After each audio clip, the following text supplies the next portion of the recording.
So now this is the middle trap testing, and again for the traps they have a big play on the scapula. So you've learned in 420 if he horizontally abducts, we got to watch the scapula. Is it adducting, right? We know that this is a test. If I put pressure here for the posterior delt, go ahead and come up. I can put pressure here. I can do posterior delt, and basically he can appear strong.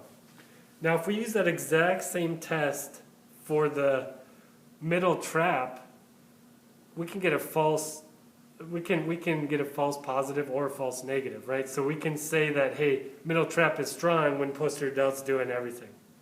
Okay, so we have to watch the scapula. As he abducts, his scapula should adduct. Go ahead and do that for me again.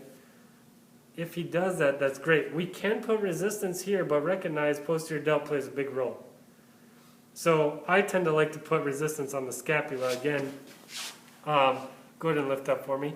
And I try to move him into abduction of the scapula. Don't let me move you. And that gives me a true reading. So I can stabilize here, and I can press here of the scapula. Now for posterior delt, go ahead and come up. I can stabilize the scapula and move here. That's a good posterior delt test.